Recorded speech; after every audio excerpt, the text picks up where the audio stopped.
Assalamu alaikum wa rahmatullahi wa barakatuh. Welcome to American Muslim 360, the number one Islamic broadcast platform in the nation, where your intellect is respected and your voice is protected.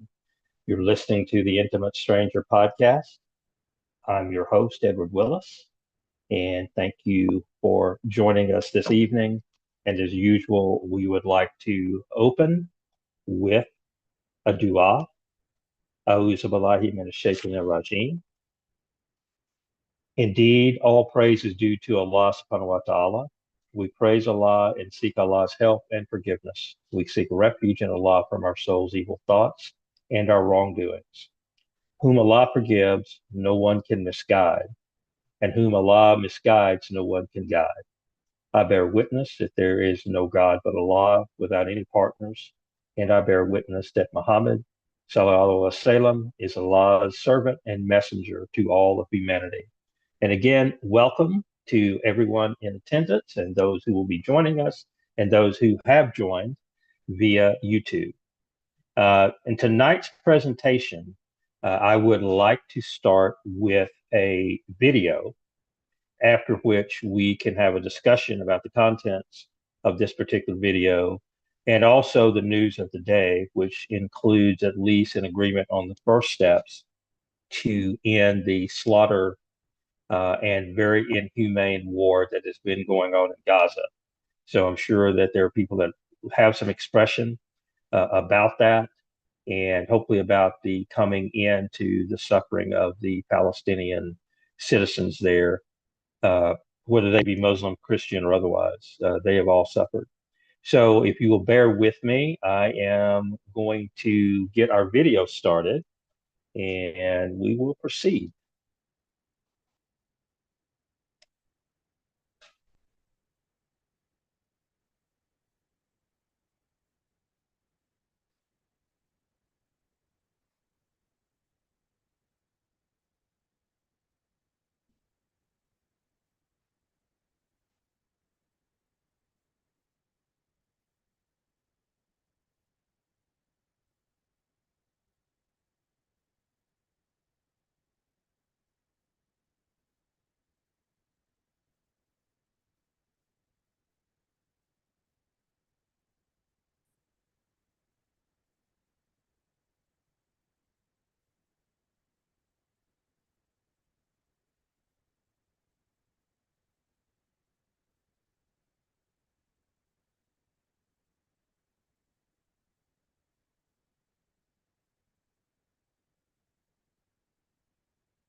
I agree with that, but let's talk about it on this episode of Mama We Made It with DJ and Reg.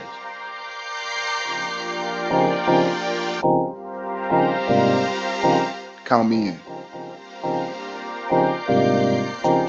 Mama, I made it. What up, man? I have a quick question for you. Sure. I was traveling recently and I lost my license and I didn't know where I'd lost it, and I applied for a new license. Yesterday, I got a letter in the mail, a handwritten envelope, didn't know what it was, didn't know who it was from a weird address. I opened it and it was my license with a simple note that said, hey, I work for a car rental company. I was cleaning out the car, found your license, have a good day. And they had put their return address on the envelope.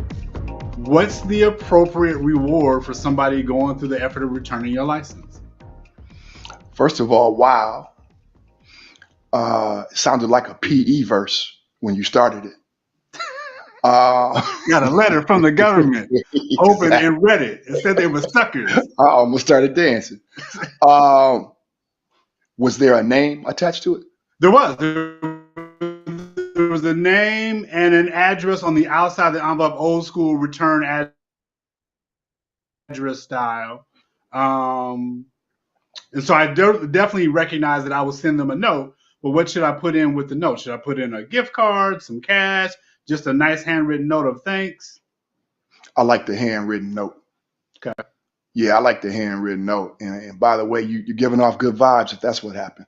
First of all, it came, I was like, who is this random name from this random city?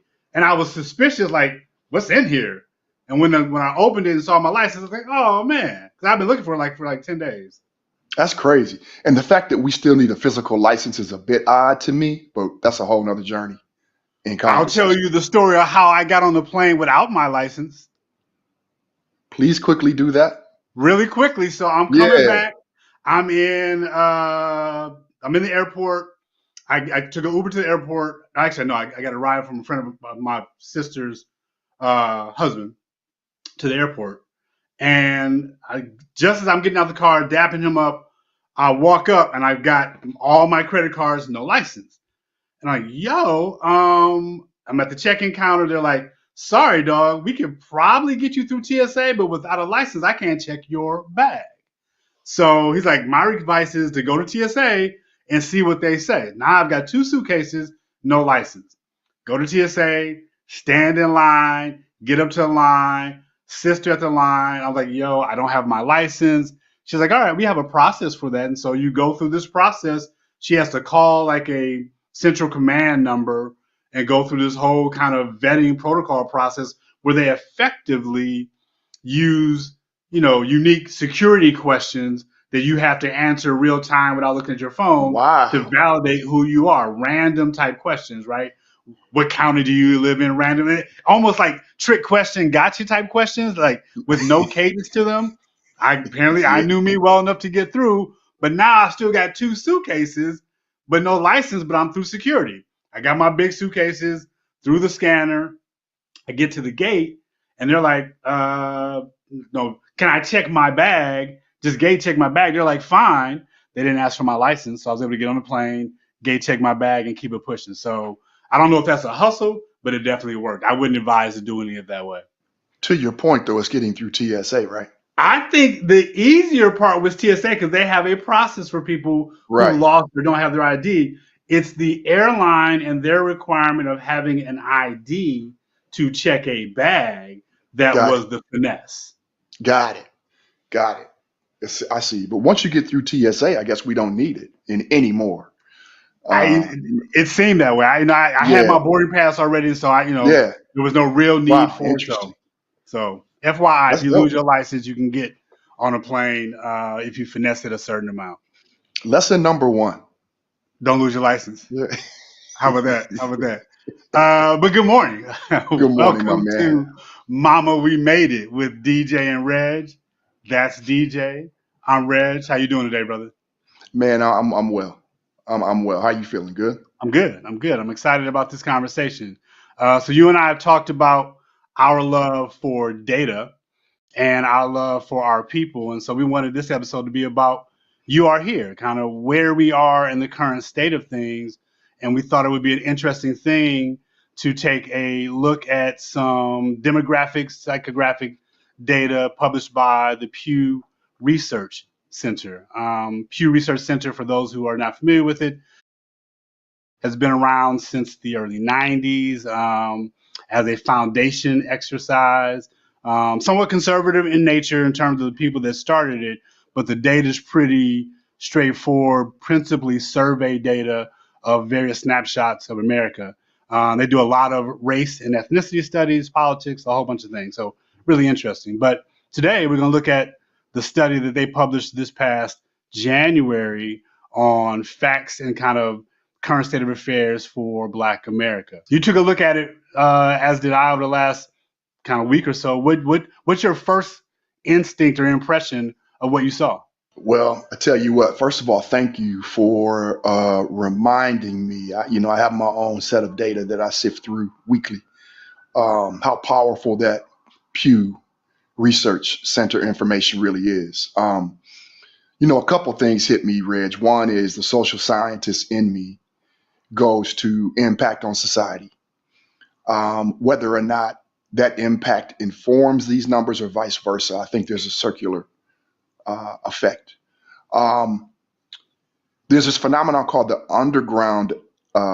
underdog effect in social science. And it is a seemingly ongoing phenomenon where a certain subset of society identifies with those that are underserved and underprivileged. Sometimes that shows in action. Sometimes it's emotional support, etc. When I see these numbers, man, what it tells me is at times the creation of that effect is deliberate. And I think we're seeing it now. Mm. It also tells me that it's a heck of an effect to get out of if you are in the underserved community. So one of the things that really hit me was the states, the inflow and outflow where Black folks are migrating to and from. So in particular, Minnesota caught my eye, or I'll say Minneapolis primarily, but Minnesota. And a lot of that has to do, and we've known this for a while, Africans, particularly Eastern Africans coming into Minnesota. Mm-hmm. There is something there. I haven't been to Minnesota in years, but that one intrigued me. I think another one is this thing around education. And you know, that's near and dear to me. Two of the states where Black folks tend to have higher representation are states where there are more universities and colleges than other states. Okay. But there are also challenges in the public school system in those states. What are those states? So those, Georgia, Florida. We're also seeing in Detroit the numbers in the inner city, an uptick in the white community, and we're losing Black folks. With that, the better jobs are going to white folks. I say better in terms of where there's growth, economic sustainability, et cetera. Sure.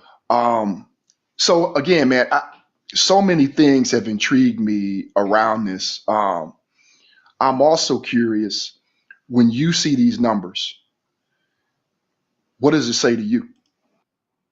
A couple things, and I think you're right in terms of we've seen for a while the rebound effect of, you know, the cities becoming decidedly more white and suburbs becoming decidedly more diverse. And so we've definitely seen a boomerang effect as growth and reinvestment in the city and gentrification and development and all the things that come from the process of declaring a certain area blighted, developers coming in, all the things that come with that. You know, with my love of history as a backdrop, I was fascinated by the fact that so at a top line, the survey says that there are 48.3 million people in the United States that self-identify as Black. So just take that as a number. And that's roughly 14% of the population. In 1860, do you know what the percentage of the American population that was Black was? It was also 14%. Wow. Right? And so it's been curious to me, number one, the relative constant of our percentage. You'll see over the years from 1860 to now, as high as 15 or 16%, as low as 9%, particularly in the turn of the 20th century, when you saw an explosion in immigrants primarily from Europe that really kind of suppressed our overall numbers. But we're at roughly the same number we've been at for the last 160 odd years. So that was curious to me. The other thing that was interesting to me is that in 1970, the 1970 census, that was the first time that self-reported race and ethnicity was the defining characteristic of the census. So 1964 Civil Rights Bill, 1965 Voting Rights Bill, both required accuracy in race data for the measurement of anti-discrimination programs and things that were going to be measured. And so before 1970, a census taker would knock on your door, ask you some questions about the status of your home, the structure of your home, and they would say they were Black, they were white, they were Mexican, what have you. From 1974, it's self-reported. So those two things are the biggest things for me. And so I'm fascinated by who says I am Black and the composition of that Black population as self-reported, falls into buckets of single race, I'm Black and nothing else as I self-identify, multi-race, I'm Black and another race, and then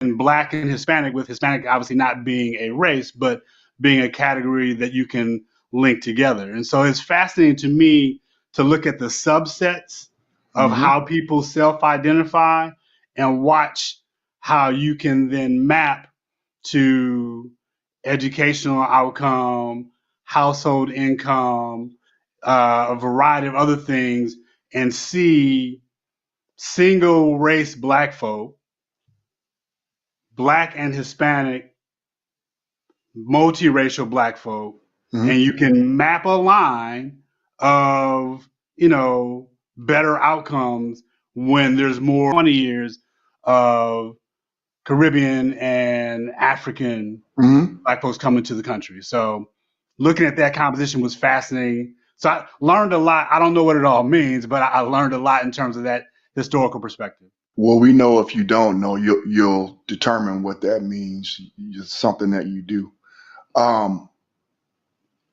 Another thing too. It's funny you mentioned. Do you remember when census takers used to come to the door? I was trying to remember that. I think I have. So here's what I have in memory of. I don't know if it was census takers. I remember there used to be a white dude who would come to the neighborhood knocking door to door selling encyclopedias. And so I don't know if my little me was confusing those two things, but primarily I remember a dude coming door to door selling, Encyclopedia Britannica, and we had a set, and I love the encyclopedias. I don't specifically remember census takers. Look, it was 4 white men who ever came to our door growing up. We had a Black postman, by the way, and a Black milkman.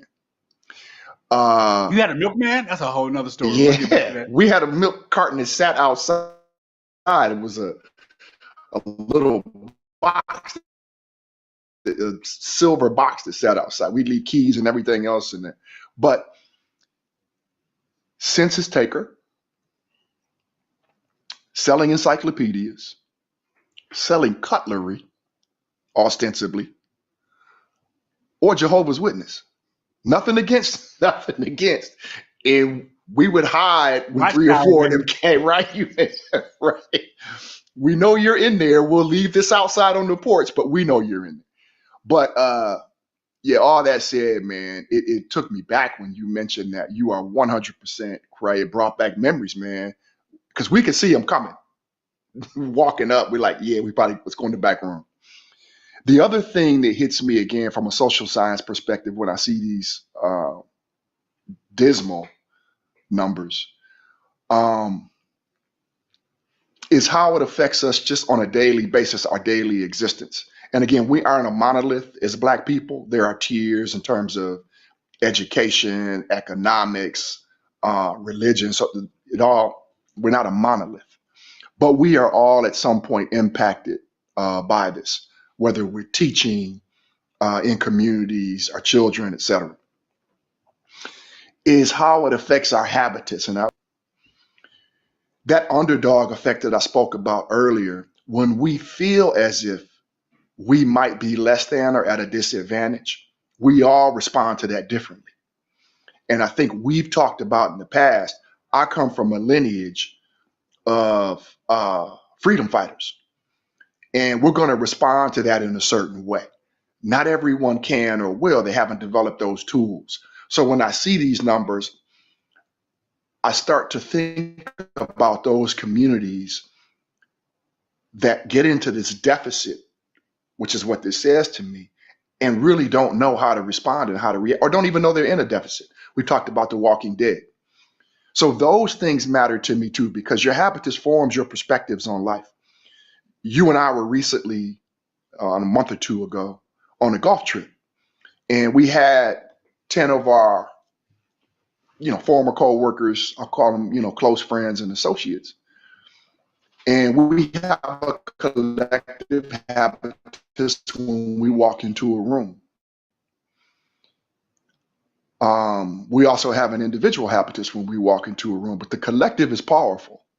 So I think about that when I see, and at times we defy these numbers, but we can't lay in that and we can't rest in that. So this is a very good reminder for me that the work we're doing on this podcast and as individuals with our children in education, where I am students, it matters. It really, really matters. So it's another way of saying there's so much impact, man, when we see these numbers. And what we're seeing now is it's intentional. This effect that's being created is highly intentional. And you'll lose some white folks too, but I clearly believe that at times we are the focus as Black folks. There's some pitiful numbers around the history of Detroit. And in the 1950s, the mayor at the time, Cobo, I believe is his name, was on a Negro eradication bench, building highways in inner cities, et cetera, under the guise of economic sustainability and production. A lot of that was moving Black folks out. I think we're seeing that again and again, history repeating itself. So the foundation to do great work, and we have to start with this data. You know, Reg, when you see these numbers and you think about this podcast and the work that we've signed up for, is there anything in particular that resonates with you or you connect to? You know, it's a couple of things to top line, right? I think that if you go through just the headlines in the document, in the data, 48.3 million folks in the U.S. identify as Black. That's up 33% in the last 20 years or so. So that's robust growth. There is a, clear, understanding that as a collective, we're younger than the American population. So we're growing into ourselves. And part of that is certainly informed by the fact that our median age of 32 and a half years is somewhat informed by how long we live relative to the rest of the American population. We don't live as long. So there's an implication there. There is a curiosity to me that birth rates are declining, but immigration rates are really driving growth here. And I don't know what to do with that.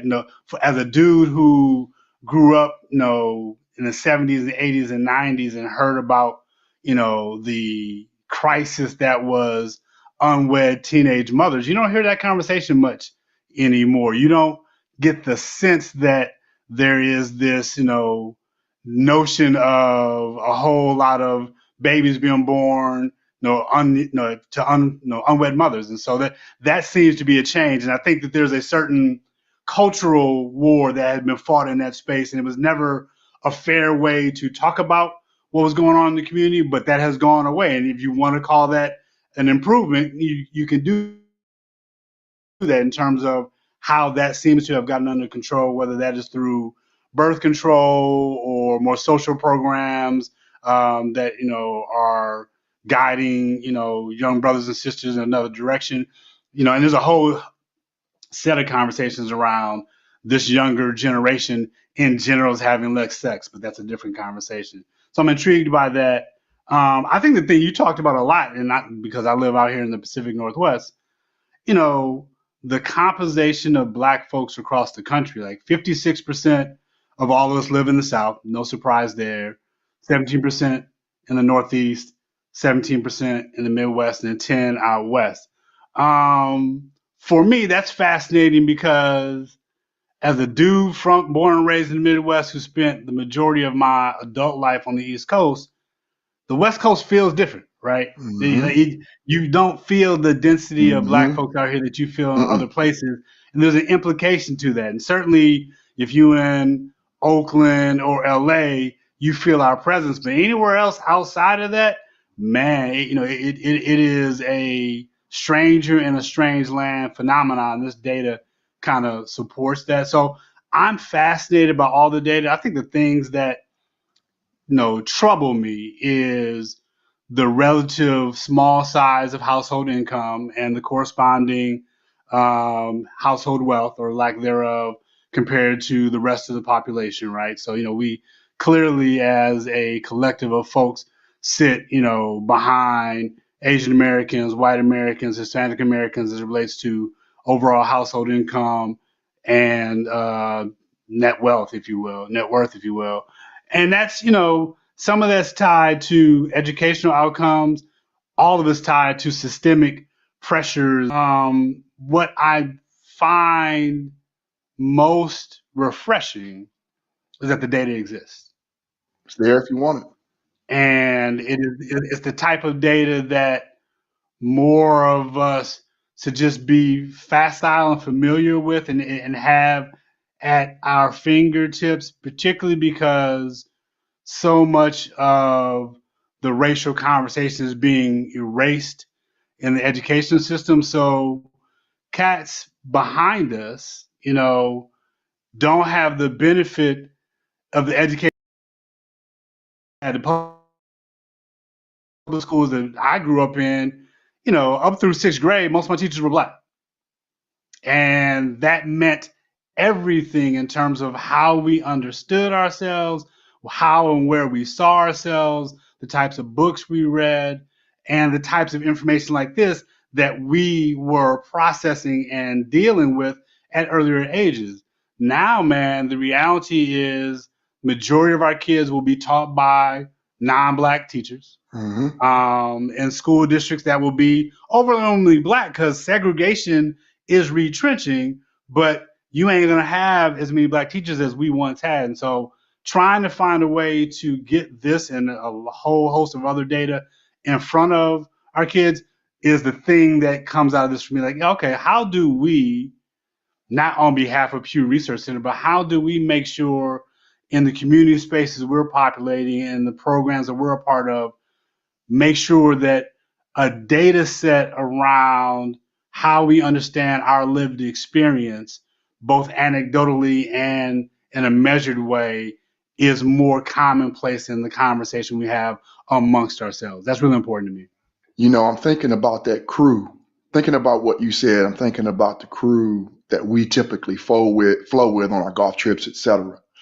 And even though we all met, most of us met on the West Coast through our Nike experience, most of that crew is from the Midwest or East Coast, which is an interesting thought to me.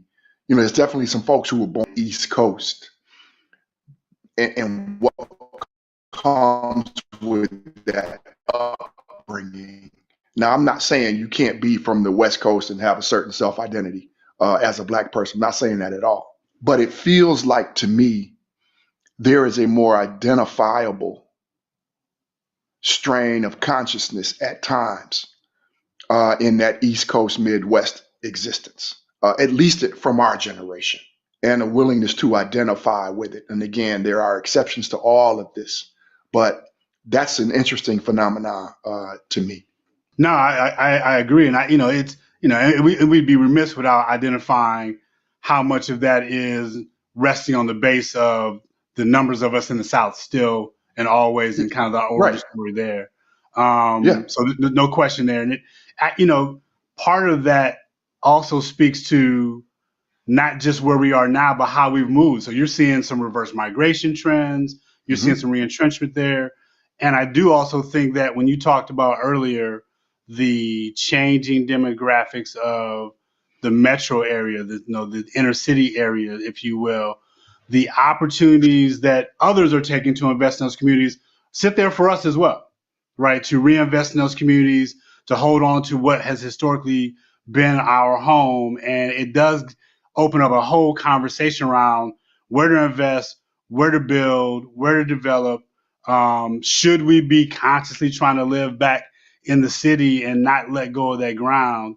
And I'm excited about this being, I think, a foundational element as we go forward as a podcast. We'll return to this data set and unpack it over time. Because I also think what we're seeing in that space is where we organize. Like historically, if you talk about Detroit or some of these other places, that's where the organization is, man. Those cities, whether it's Detroit, Newark, Chicago, the list is long of old Black organizations, not just the big venerated ones like NAACP or Urban League, but community-based organizations who've been there for a long time.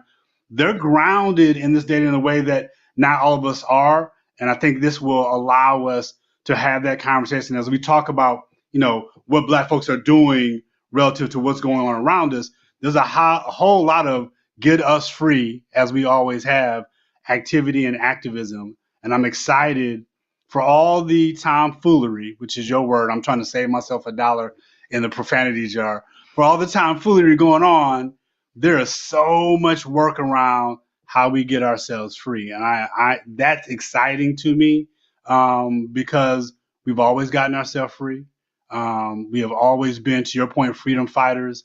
And we've always been, in the effort to get ourselves free, pulling everybody else with us in our wake. And so when you think about the impact of the civil rights movement and Black folks writ large, everyone else that has come into this country behind us has benefited from us. And it's important for us to remember and remind folks about that. I love it. 25 minutes goes by awful fast. So I'm looking forward to the next episode. Man, this is a great conversation. I'm looking forward to it with you. I think that we will want to share more of this data. Mama, We Made It is a podcast by DJ, by Reg, for the people. The we is the us. No, we and us is our pronoun, and we are excited to continue to have conversations around how we get ourselves free. So check us out, rate us, like us, subscribe, find us wherever you can find podcasts, and check us out on YouTube as well, because you can see it.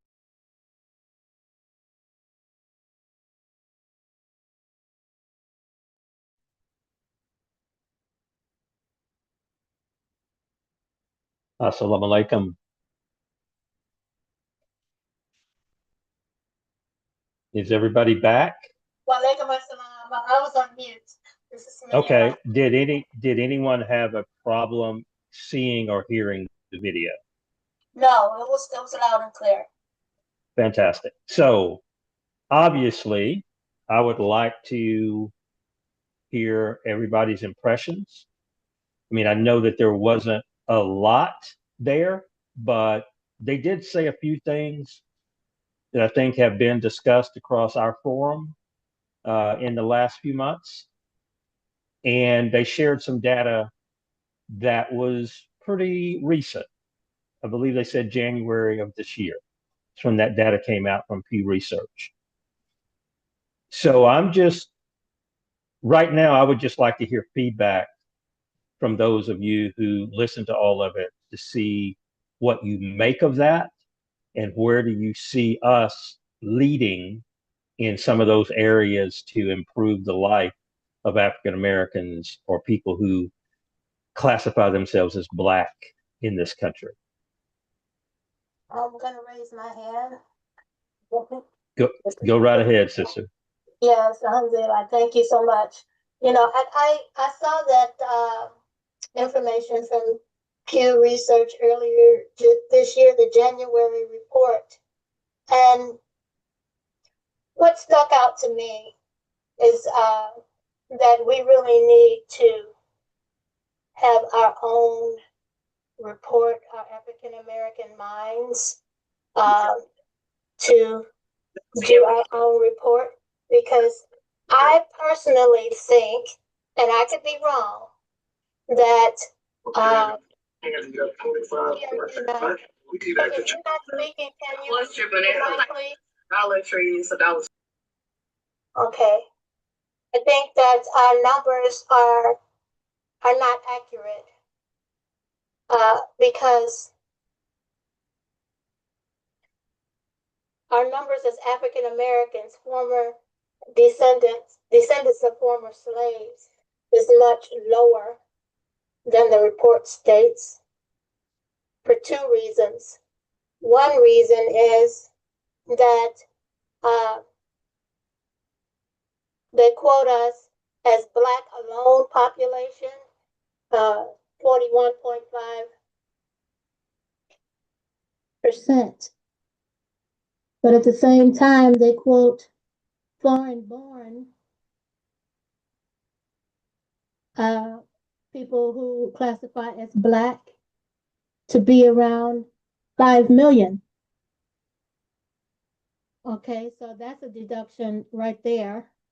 And the numbers of African Americans.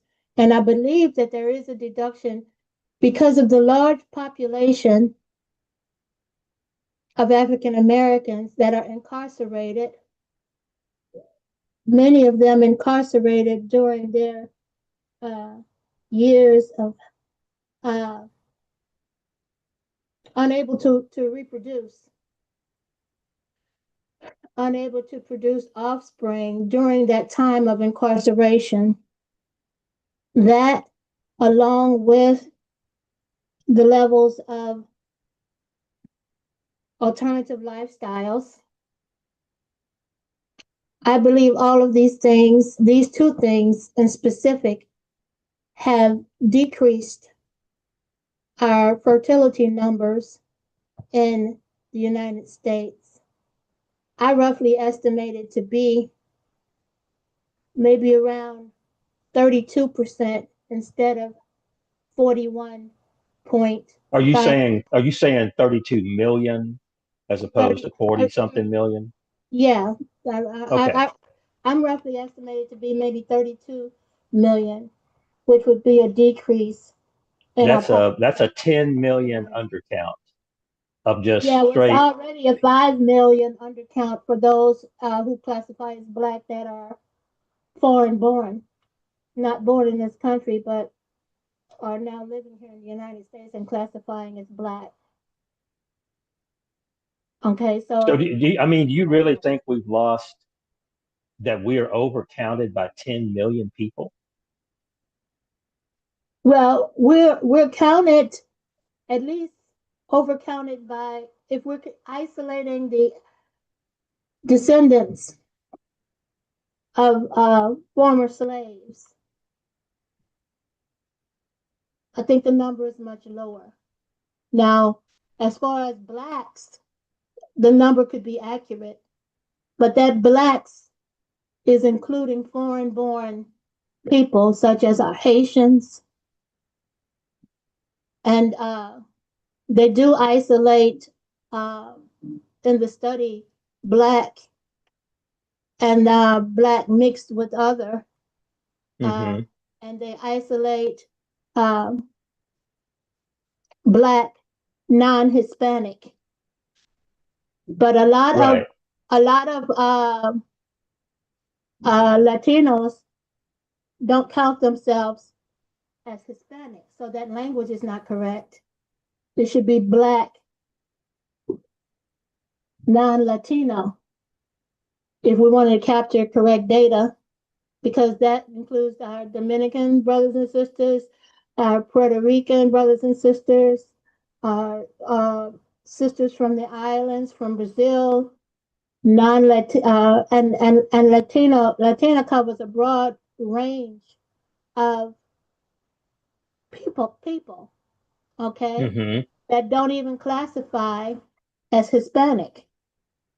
So I think Right. that Let me ask you a question. Let me ask you a question, because I run into this quite often, and I might be on the other side of the ledger from you. I personally identify more strongly with Dominicans, Haitians, and Brazilians than I do with anybody from Africa, because their experience starting in 1619 is very similar to mine and my ancestors who were brought to the Americas. When I went to Brazil, the only time I've ever been to Brazil, and I was around the Afro Brazilians, most of which were more African or as much African as me. They just happened to live in a country where their first or second language was Portuguese. But looking at them and being around them, I felt at home. And that was just with a small taste of knowledge of the shared history. And it's the same thing when I'm around people. If I'm visiting my first cousin in Lauderdale or something, and the Haitian population that is there, when I'm around them, I feel drawn. I feel like they know something that I know, like we share something.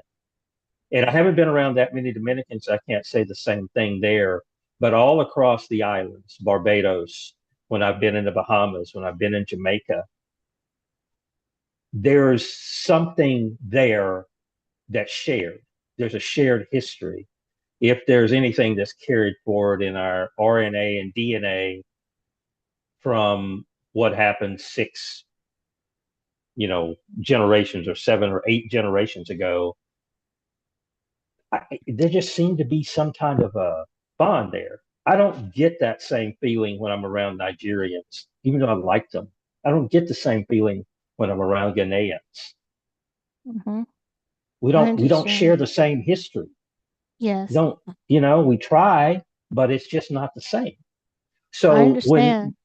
when those individuals say from Dominica or Haitian or Haiti, just because they speak another language,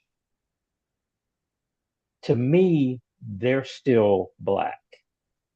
I Hmm. feel a kindred spirit. I understand. I understand. And I'm not pointing these things out to say that they are not. I am interested in the data strictly to see how the social construction and the social deconstruction of descendants of former slaves is trending in the Hmm. country, what is happening to our population, and the climate that we're living in, what are the effects of it on our population? Are we, what rate is it declining? Uh, and what rate is it maybe even going the other way? But the way Hmm. that the reports and the data is extracted, it's very hard to isolate and figure out. We would have to do a lot more um, in-depth research on the information that we have, whether it's through the Pew report or through the census. Um, and that kind of analysis, um, would have to be done by us Right. to extract that information. I don't. I think that information is known. Let's see. Let's see if this is working type of analysis is known by someone somewhere, but is not for us to view publicly. And the numbers that we're given is to make us think as though everything is okay. But how could it be okay? I didn't think what they were talking about it made anything look okay. The only positive thing that they said in their 25 minutes, as the brother said, was that the teenage birth rate, unwed mothers who are teenagers, has dropped considerably. And in fact, I saw a report where it's down like 80% from 2000. Hmm. Well, Either from the fact that, a lot of, especially Gen Z, they just don't have sex at all, no matter what. Even the married ones are not having sex very often. And obviously, birth control. Birth control has been pushed heavily in all communities, but definitely in the African American community to try to correct that problem, which really was a serious problem. I don't think those numbers make us look very good at all. In fact, those what they were talking about is pretty dire to me. And I haven't looked directly at that report. I've pulled snippets and I've talked about snippets of it on other intimate stranger broadcasts.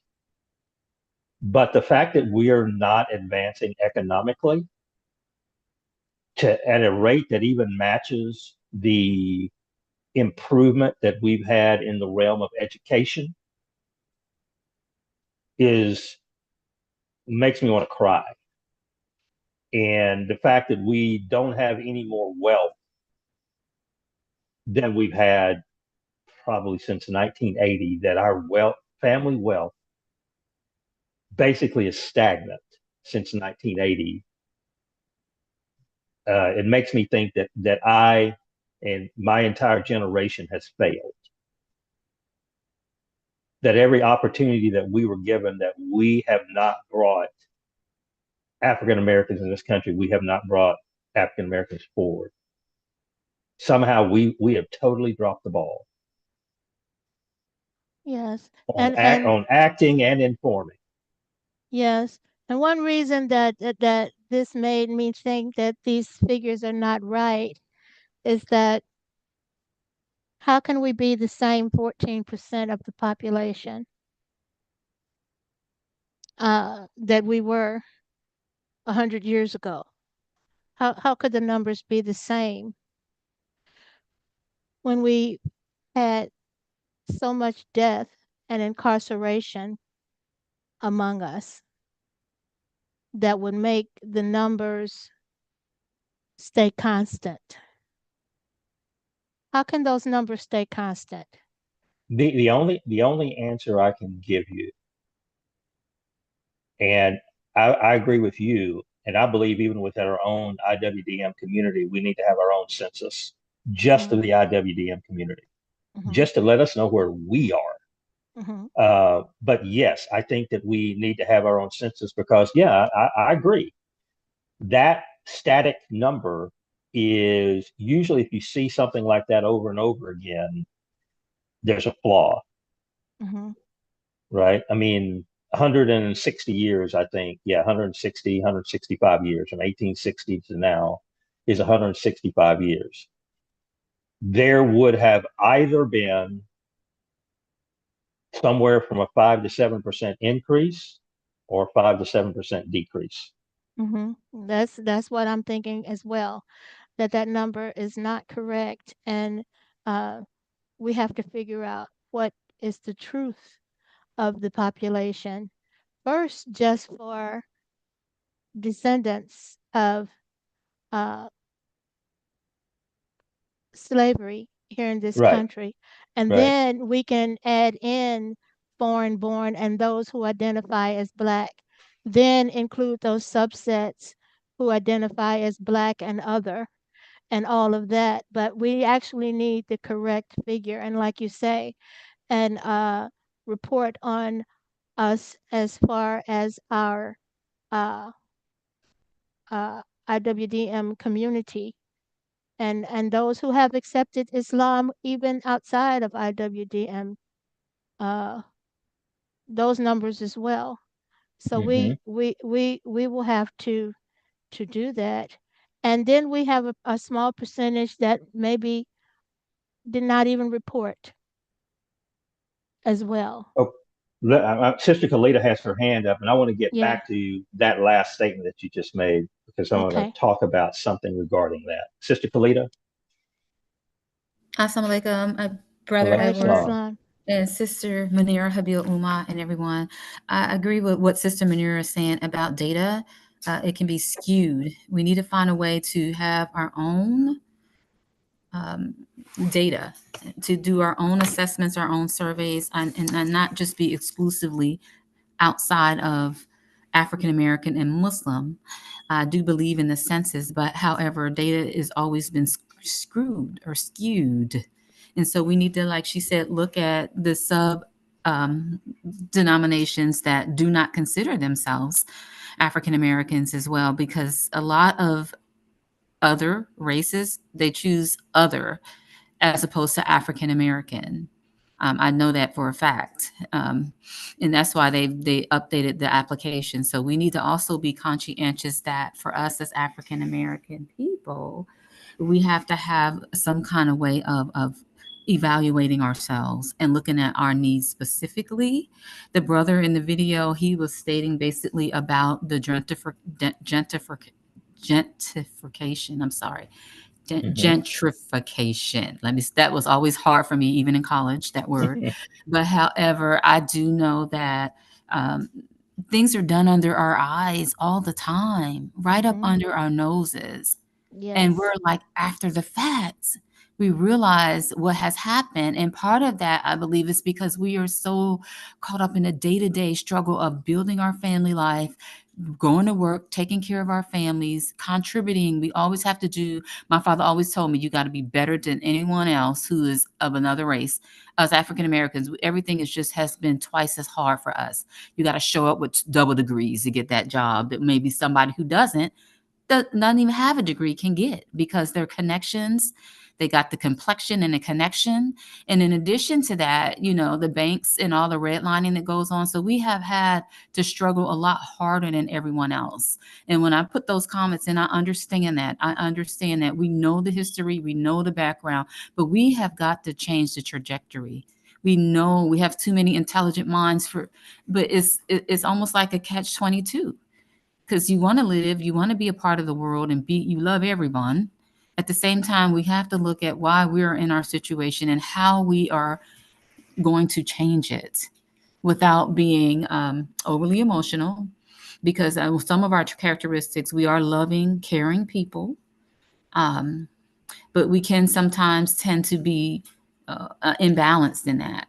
And maybe it stems from slavery, but other people have us focus on emotions and what's going on and discussing all these other things while they're taking over the world. But you know what? They got the whole neighborhood, then the whole school and the bank. And we're just like, wow, how did this happen? During COVID, they were getting busy buying up all the houses here in Charlotte. And we're focused on other things. And that's because it's just harder for us to do. But someone else's hand is up. How can we, besides what we know about business, education, culture, and government, Imam Warfdi Muhammad, we have the Holy Quran, the Sunnah of Prophet Muhammad, Sallallahu Alaihi Wasallam. We have a wealth of knowledge. How are we going to put it into practical application? I really do less checking in with other people in statistics in the world, and the news, really, because it doesn't seem to serve us well. It's like we're in someone else's world. We need that. We need to be relevant, but we need to come up with a plan to help ourselves. And I'll stop there. Thank you. Yes. So let me throw this Can in. We have a hand up, and I want to throw this in because we're 9 minutes from not just talk. So the way that census data has traditionally worked, and I say has because this new administration, who knows what they're going to do. But traditionally, census data has worked to help the government to decide where, when, and how to expend the money that is budgeted through the Congress. So the larger your numbers, the larger your population group, has typically said that your population group gets a bigger bite of the federal budget. If you have a diminishing population group, you get less money. So I've always looked at these things as if they wanted to cheat us badly, they undercount us. If they want to buy us off and spend more money or send more money our way to buy our fealty, they overcount us. Somewhere in the middle is the truth. So when you give me a big number that says African Americans, that means somebody is looking to throw more assets our way, more services into areas where we live. Because a lot of the budgeting for housing, for infrastructure, for job training, for all these things goes to where the population is and who those people are in that population. Mm-hmm. So that's the confusing thing. If we're supposed to be getting the money, and I'm not saying we always do, it can be budgeted and there's a lot of fraud and a lot of people taking money off the top that never makes it to our neighborhoods. That's a big problem. And a lot of the people who are taking that money look just like me. Mm-hmm. And they're never using it in our neighborhoods correctly. Yes. And if I could add that the powers that be, let's look at what kind of reports have also been drawn from census. They have looked at the Caucasian numbers of population their ages, uh, the birth rates, how they're having children, and made assessments that the Caucasian population is decreasing, and there is a point of decrease that cannot be reversed. And so, what happens after this report comes out? They make abortions illegal Mm-hmm. so that you can't abort children. Now, we heard these figures for the Caucasian community.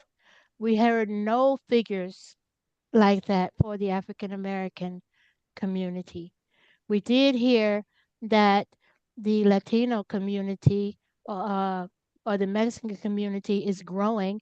They have really outpaced us as far as numbers um, in the United States as at my last research that I did. Okay, so what is our saturation point? Do we even know what our saturation point is as descendants of African American slaves? What point do we reach where we cannot reverse our population, and then we can be projected um, as uh, becoming a non-issue? And that report is also looked at to see the percentage of consumers that we will have in this country, Mm-hmm. and they can make projections off of that. Right. So everybody has, Taxpayers as well. yeah, everybody has a system of projecting. Now, one thing that was also constant uh, from the 1865 census to this day and time is that uh, as a population of African Americans, we have the same percentage rate of businesses uh, that we can employ 2.5% of our African American population with the businesses that we have. That Mm-hmm. number was also constant, okay, and hasn't changed. Now, this is why we need our own data, because we can be lulled to sleep, the truth hidden, not knowing where we are on the map, whether we're going right or left or up or down, and all of a sudden, boom, we're in a situation that we can't reverse because of these numbers that have not been analyzed by us um, to look at and project and forecast where we are in the country. If we have the largest percentage, I don't think we're the largest. We're the largest percentage based on population. The African American populations for the population size has the highest percentage of incarceration. There are more uh, uh, people in prison. For as far as being in prison, there's a different number. But I give you compare that number to our percentage. If we're Right. 14% and the number that is incarcerated, we have the highest percentage of our race Correct. behind bars. That is Yeah, correct. yeah, Manira, so yes, Manira, we want to look at our data. So I'm Manira. sorry. Michael I'll stop Michael there. Hameen I'm has his stopped. hand up, My hand is and we're about to transition, yes. and I Yeah, well, want to. I was stopping. My I want apologies if you didn't think I was. no And problem. Michael, I apologize. I only got to promote your show once, That's okay. uh, but definitely going to try to make it twice as I propose myself in the future. But Yes. go. Your hand is up. I don't know if you were just notifying me that we need to That's, that, transition, or you that, had a comment. that's what I was doing, and I wanted to ask Sister Manira, do we have to uh, sign out or Yeah. It's up to the you all. We can separate the shows. I can sign you off of YouTube and sign you right back on and I separate the think that would recordings. let's do that this yes, time, I and agree. let's try to make that a constant. Yeah, Okay. that's why I wanted to get in early to interrupt you, so that we can Okay. to ask you that. And so you have the host I'll position. I So will if get it. Yes. Yes, I have the host position. So let we'll me do know. that now. Thank you. But thank you Okay. for the